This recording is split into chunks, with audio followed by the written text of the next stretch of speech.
দেশজুড়ে এখনো বইছে ঈদের আমেজ। যদিও প্রিয়জনদের সাথে আনন্দ ভাগাভাগির শেষে কর্মস্থলের পথে ফিরছেন নারীর টানে ঘরে ফেরা মানুষেরা।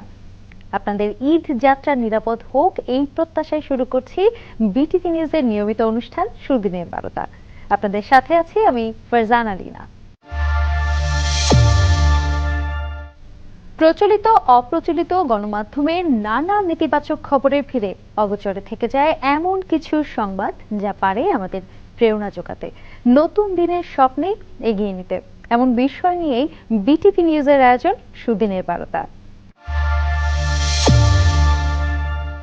আমরা তুলে ধরব সেই সব সত্যিকারের অনুপ্রেরণার মানুষদের যারা পরিবর্তন আনছেন নীরবে।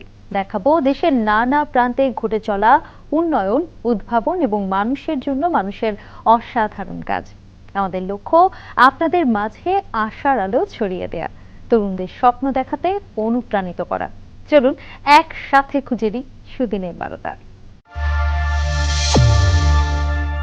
শুরুতেই জানিয়ে দিচ্ছি শিরোনামগুলো। দেশজুড়ে খাল খনন কর্মসূচির উদ্বোধন করলেন প্রধানমন্ত্রী তারেক রহমান। আগামী 5 বছরে দেশব্যাপী 20,000 কিলোমিটার নদী, নালা, খাল ও জলাধার খনন ও পুনঃখনন কর্মসূচির উদ্যোগ সরকারের। ডিজিটাল কৃষি বিপ্লবে পহেলা বৈশাখে দেয়া হচ্ছে কৃষক কার্ড। কৃষকদের সরাসরি সরকারি সহায়তার জন্য প্রথম প্রকল্প। স্বাস্থ্যসেবাকে আরও সমন্বিত ও কার্যকর করতে আগামী জুনের মধ্যেই জাতীয় ই-হেলথ কার্ড চালু করতে যাচ্ছে সরকার। এর মাধ্যমে স্বাস্থ্যসেবা ব্যবস্থায় একজন ব্যক্তিকে নির্ভুলভাবে শনাক্ত করা সম্ভব হবে এবং হাসপাতাল, ক্লিনিক ও অন্যান্য প্রতিষ্ঠানের মধ্যে চিকিৎসা সংক্রান্ত তথ্য নিরাপদভাবে বিনিময় করা যাবে। 5 বছরে 1 কোটি কর্মসংস্থানের লক্ষ্য সরকারের। দক্ষ জনশক্তি গড়তে দেশ জুড়ে সমন্বিত উদ্যোগ। নির্বাচনী ইশতেহার অনুযায়ী আগামী 5 বছরে দেশব্যাপী 20,000 কিলোমিটার নদী, নালা, খাল ও জলাধার খনন ও পুনঃখননের কর্মসূচির উদ্যোগ নিয়েছে সরকার। এর অংশ হিসেবে প্রথম পর্যায়ে 54 জেলায় খাল খনন কর্মসূচির উদ্বোধন করবেন প্রধানমন্ত্রী তারেক রহমান। প্রধানমন্ত্রীর উদ্বোধনের পর একযোগে 53 জেলায় কাজের সূচনা করেন মন্ত্রী, উপদেষ্টা, চিফ হুইপ, প্রতিমন্ত্রী, হুইপ ও সংসদ সদস্যরা। দেশব্যাপী খাল খনন ও পুনঃখননের এই বৃহৎ কর্মসূচি শুধু একটি উন্নয়ন পরিকল্পনা নয়, এটি বাংলাদেশের রাজনৈতিক ও ঐতিহাসিক ধারাবাহিকতার এক প্রতীকী পুনর্জাগরণ। 4টি গুরুত্বপূর্ণ মন্ত্রণালয়ের সমন্বয়ে বাস্তবায়িত এই উদ্যোগকে সরকার দেখছে জলবায়ু পরিবর্তন মোকাবিলা, কৃষি উৎপাদন বৃদ্ধি এবং খাদ্য নিরাপত্তা নিশ্চিত করার একটি সুদূরপ্রসারী কৌশল হিসেবে। এই কর্মসূচির সঙ্গে অনিবার্যভাবেই ফিরে আসে শহীদ প্রেসিডেন্ট জিয়াউর রহমানের সময়কার ঐতিহাসিক খাল খনন আন্দোলনের স্মৃতি। স্বাধীনতা পরবর্তী সংকটময় সময়ে যখন দেশ খাদ্য ঘাটতি ও সেচ সমস্যায় বিপর্যস্ত, তখন তিনি খাল খননকে একটি জাতীয় কর্মসূচিতে রূপ দেন। সেই উদ্যোগ ছিল কৃষি নির্ভর অর্থনীতিকে পুনরুজ্জীবিত করা, প্রাকৃতিক পানি প্রবাহ ফিরিয়ে আনা এবং গ্রামীণ জীবনযাত্রায় স্থিতি আনার এক বাস্তবভিত্তিক প্রয়াস। বর্তমান প্রেক্ষাপটে তারই ধারাবাহিকতায় প্রধানমন্ত্রী তারেক রহমানের নেতৃত্বে নতুন করে শুরু হওয়া এই কর্মসূচি এক ধরনের ঐতিহাসিক উত্তরাধিকার বহন করছে। পিতা থেকে পুত্রে নীতিগত ও কর্মসূচিগত এই সেতুবন্ধন শুধু রাজনৈতিক নয়, বরং উন্নয়ন ভাবনার ধারাবাহিকতার প্রতিফলন হিসেবেও বিবেচিত হচ্ছে।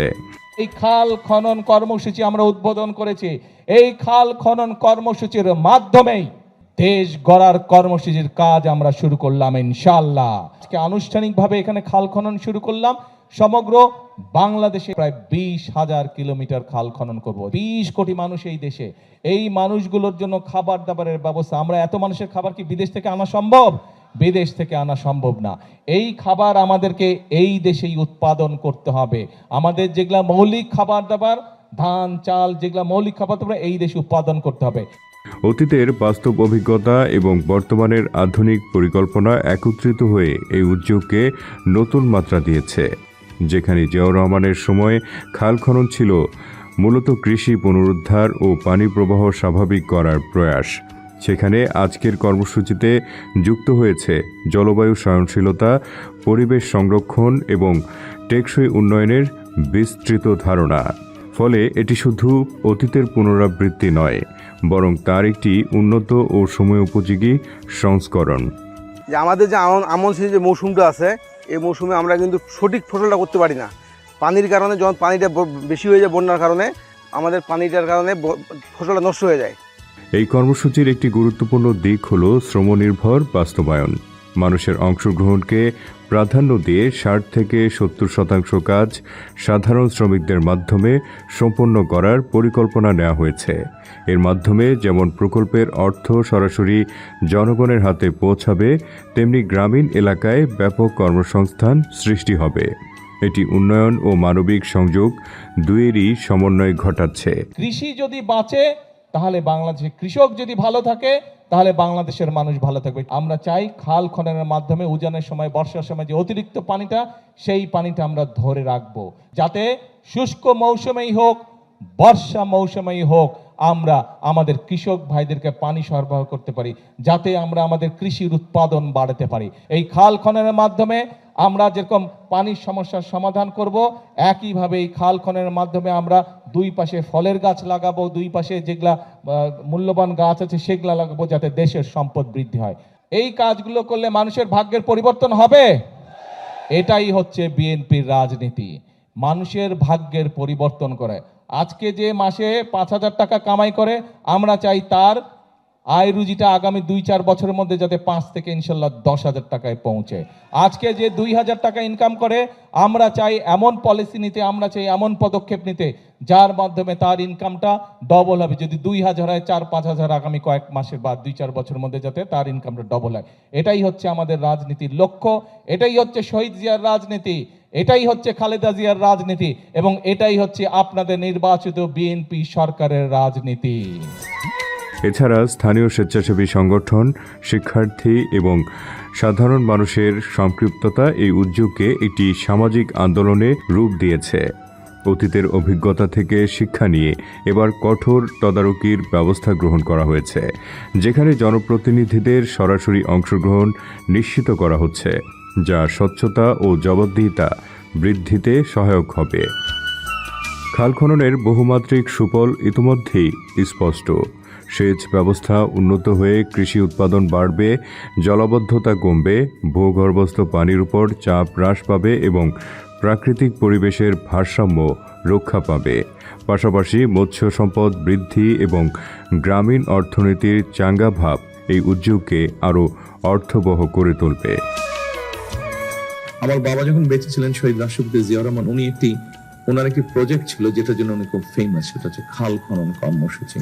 ঢাকা শহরে যখন যারা আমরা বসবাস করি, তারা হয়তো ব্যাপারটার গুরুত্ব আমরা অতটা বুঝি না, কিন্তু যারা গ্রামে বসবাস করেন, জেলা উপজেলা শহরে বসবাস করেন, তাদের কাছে এই জিনিসটা অত্যন্ত গুরুত্বপূর্ণ। তবে আমার মনে হয় বিগত কয়েক বছরে, 10-15 বছরে, আমার ধারণা এখন ঢাকা শহরে আমরা যারা বসবাস করি, ঢাকা শহরের যারা অধিবাসী আমরা, তারাও বোধহয় খাল খননের প্রয়োজনীয়তা অনুভব করছি। আমরা আই হ্যাভ এ প্ল্যানের একটি অংশ হচ্ছে যে আমরা সমগ্র বাংলাদেশে 20,000 কিলোমিটারের মতন খাল আমরা খনন করতে চাই। সব মিলিয়ে এই কর্মসূচি যেন এক ঐতিহাসিক ধারাবাহিকতার জীবন্ত প্রতিচ্ছবি, যেখানে জিয়াউর রহমানের সময়ের স্বপ্ন নতুন প্রজন্মের নেতৃত্বে তারেক রহমানের মাধ্যমে নতুনভাবে বাস্তবায়নের পথে। এটি শুধু উন্নয়ন নয়, বরং স্মৃতি, আদর্শ এবং ভবিষ্যৎ নির্মাণের এক সমন্বিত যাত্রা, যা বাংলাদেশের গ্রামীণ জনপদকে আবারও প্রাণবন্ত করে তোলার প্রত্যয় বহন করছে।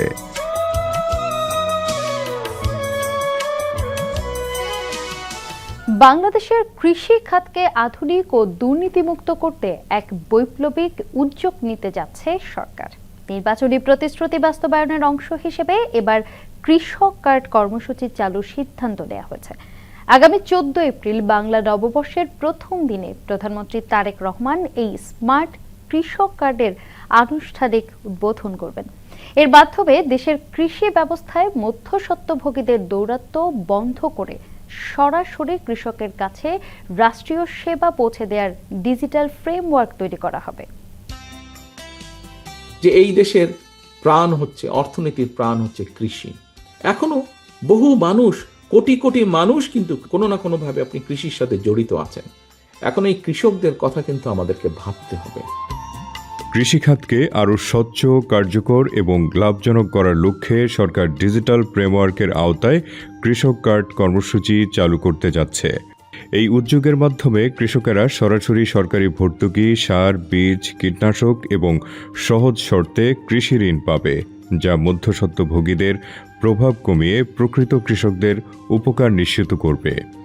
প্রাথমিকভাবে এই প্রক্রিয়া 8টি বিভাগের 9টি উপজেলায় প্রয়োগ করা হচ্ছে। প্রাক পাইলট পর্যায়ে নির্বাচিত 9টি উপজেলার সব শ্রেণীর কৃষকদের তথ্য সংগ্রহ করা হবে।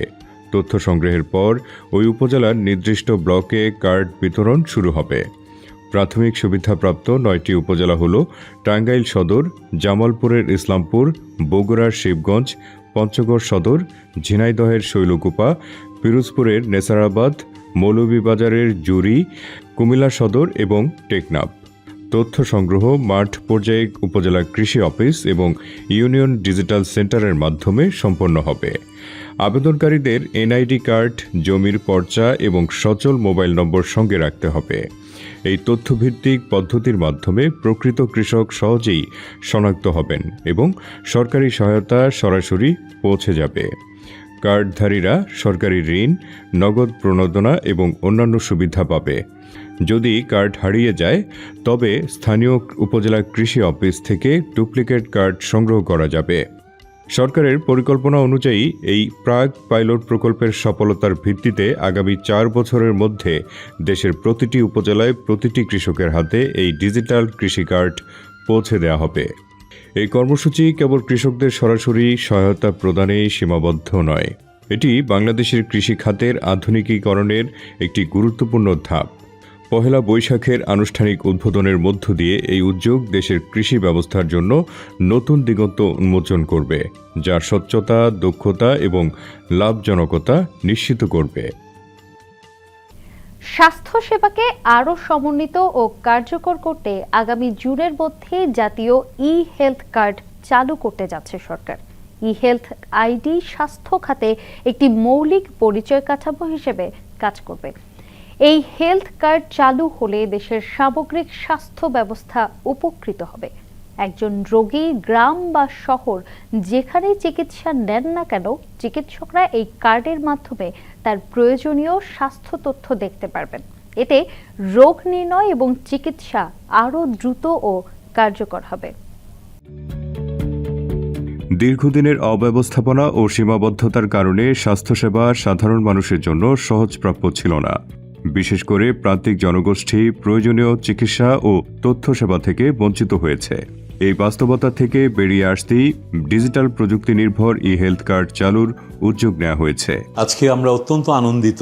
আজকে সুস্বাস্থ্যের বাংলাদেশ গঠনের জন্য মাননীয় প্রধানমন্ত্রী জনাব তারেক রহমানের নেতৃত্বে একটি বিশেষ কমিটির বৈঠক হয় এবং সেই বৈঠকে প্রধানমন্ত্রী নির্দেশনা দিয়েছেন আমরা ই-হেলথ ব্যবস্থা চালু করব।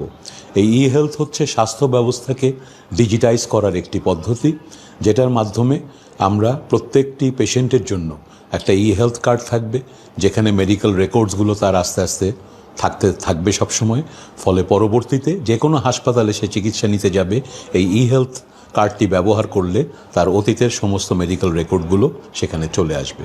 পাশাপাশি আমরা হেলথ সেক্টরের বিভিন্ন অংশ ডিজিটাইজেশনের মাধ্যমে একটা সিঙ্গেল সিস্টেমের ভেতরে আমরা নিয়ে আসলে একদিকে যেমন রোগীর স্বাস্থ্যসেবার রেকর্ড থাকবে, অন্যদিকে চিকিৎসকরা তারা তাদের কর্মস্থলে হাজির হচ্ছেন কিনা সেটার ডেটা তৈরি করা যাবে এবং স্বাস্থ্য ব্যবস্থার বিভিন্ন জায়গায় যে ধরনের কাজগুলো হয় সবকিছু আমরা এই ডিজিটাল পদ্ধতির মাধ্যমে মনিটরিং এবং বাস্তবায়নে সহায়তা করবে। এই কার্ড চালু হলে একজন নাগরিকের চিকিৎসা সংক্রান্ত সব তথ্য একটি নির্দিষ্ট ডিজিটাল আইডির আওতায় সংরক্ষিত থাকবে। ফলে রোগী গ্রামে বা শহরে যেখানেই চিকিৎসা নিন না কেন, চিকিৎসক সহজেই তার পূর্বের রোগ ইতিহাস, পরীক্ষার ফলাফল ও চিকিৎসা তথ্য দেখতে পারবেন। এতে রোগ নির্ণয় হবে দ্রুত, চিকিৎসা হবে আরও নির্ভুল ও কার্যকর। এই স্বাস্থ্য কার্ডের ধারণাটা অনেক দিন ধরে আলোচিত হচ্ছে। তো এখানেও একই বিষয় যে কোনো আপনি যখন কাউকে সুবিধা দিতে চান তাহলে কাকে দিবেন, কিসের ভিত্তিতে দিবেন এবং কী ধরনের সুবিধা তারা এ থেকে পাবে সেটা কিন্তু আসলে নিশ্চিত করতে হবে, এবং সেবাটা কারা দিবে, কার কাছ থেকে সেবা নিতে পারবে, এই সবগুলো বিষয় কিন্তু খুব সুনির্দিষ্টভাবে আসলে উল্লেখ থাকা প্রয়োজন।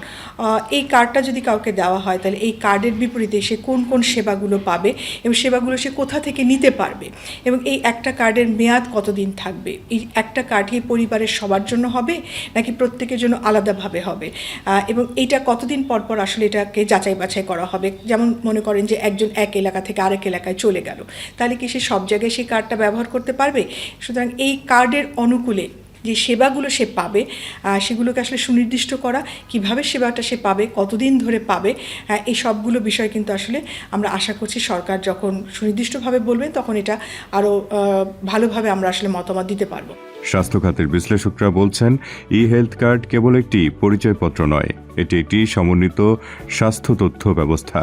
এর মাধ্যমে হাসপাতাল, ক্লিনিক ও বিভিন্ন স্বাস্থ্যসেবা প্রতিষ্ঠানের মধ্যে তথ্য আদান প্রদান সহজ ও নিরাপদ হবে। এতে একই রোগীর জন্য বারবার পরীক্ষা নিরীক্ষার প্রয়োজন কমবে এবং চিকিৎসা ব্যয়ও হ্রাস পাবে।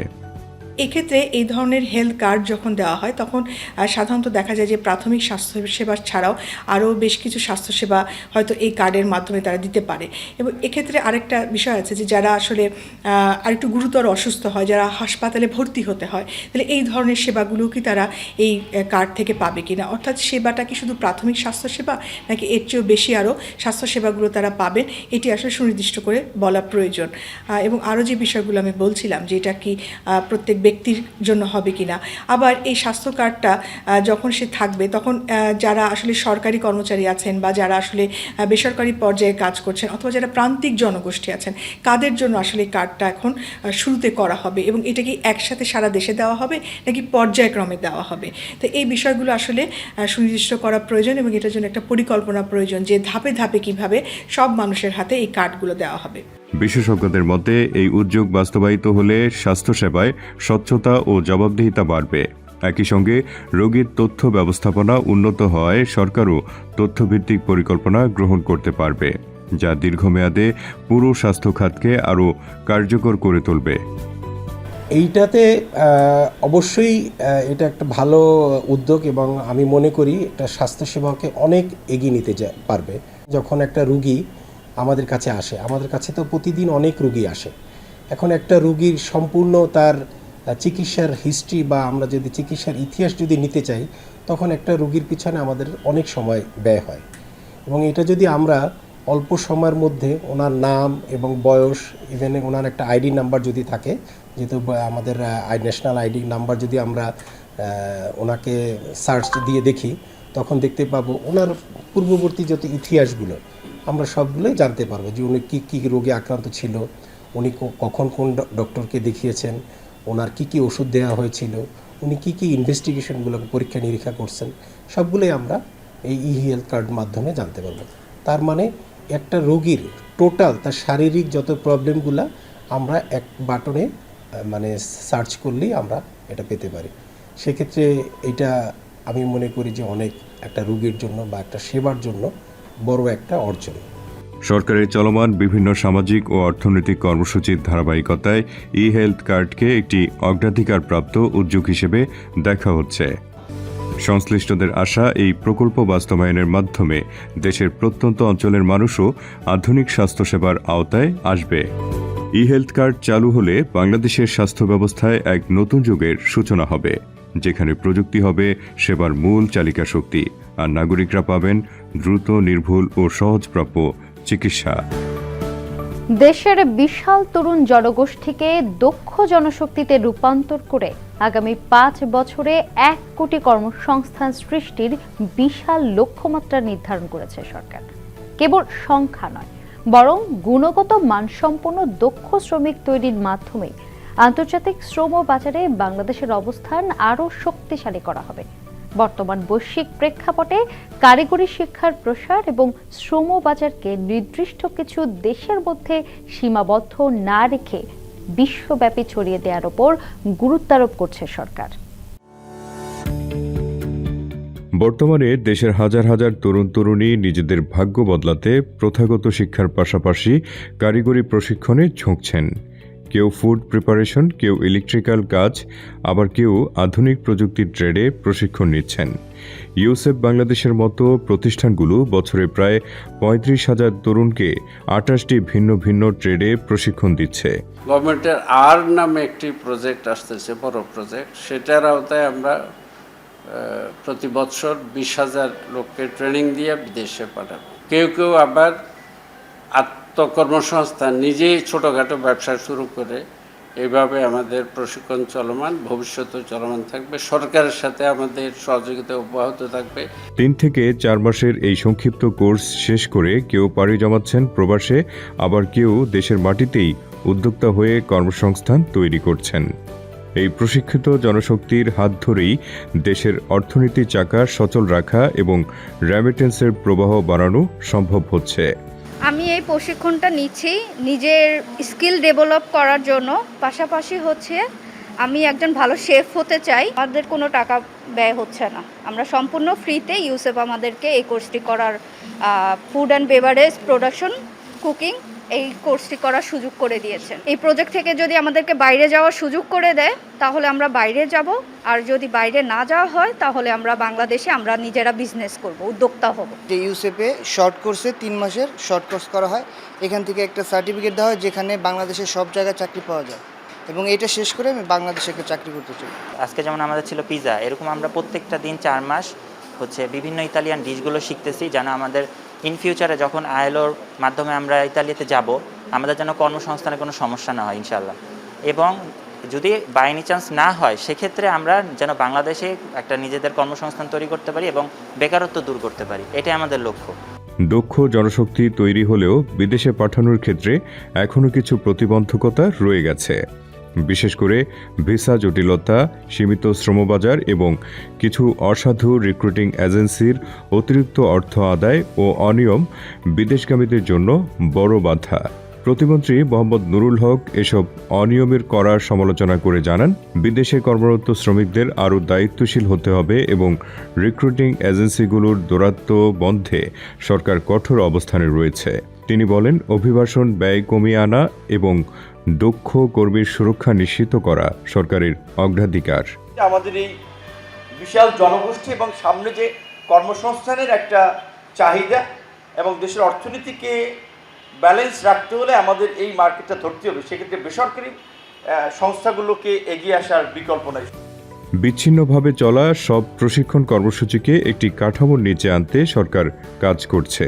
প্রতিমন্ত্রী জানান, প্রধানমন্ত্রী তারেক রহমান দেশের সব কারিগরি ও বৃত্তিমূলক শিক্ষা কার্যক্রম সমন্বয়ের জন্য একটি বিশেষজ্ঞ কমিটি গঠন করে দিয়েছেন। এই কমিটির মাধ্যমে একটি মাস্টার প্ল্যান তৈরি করা হবে যাতে প্রতিটি প্রশিক্ষিত কর্মী দেশ ও বিদেশের প্রতিযোগিতামূলক বাজারে নিজেদের অবস্থান করে নিতে পারেন। স্ট্যান্ডার্ড বিবেচনা করে দেই তাহলে দেখবেন আসলে প্রকৃত অর্থে 5 থেকে 700 বেশি প্রতিষ্ঠান লাইসেন্স পাবে না, তারপরেও কিন্তু 3000 দেওয়া লাগতেছে। আর তাদের বিরুদ্ধে অভিযোগ, এবং বিশেষ করে এই যে আমাদের সৌদি থেকে নির্যাতিত হয়ে গৃহকর্মীরা ফিরতেছে, আমাদের অনেকে গিয়ে প্রতারিত হচ্ছে, এবং তাদের দরকার লোক পাঠানো। সে 50,000 টাকা কমিশন পায় কিংবা 40,000 টাকা কমিশন পায়, 1 লাখ টাকা পায়, সে খালি লোক পাঠাবে, কাজ থাকুক আর না থাকুক। লোক লাগবে 1 জন, পাঠায় 5 জন। এগুলো মনিটর করা কোনো সমন্বিত প্রচেষ্টা নাই। সবাই বিভিন্নভাবে কমিশন খায়, টাকা নেয়। একটা মন্ত্রণালয়ের এখন কাজ করতে গিয়ে দেখেছি। মূলত কারিগরি ও বৃত্তিমূলক শিক্ষায় আগামীর বাংলাদেশ গড়ার মাধ্যমেই সরকার তার 1 কোটি কর্মসংস্থানের অঙ্গীকার পূরণ করতে চায়।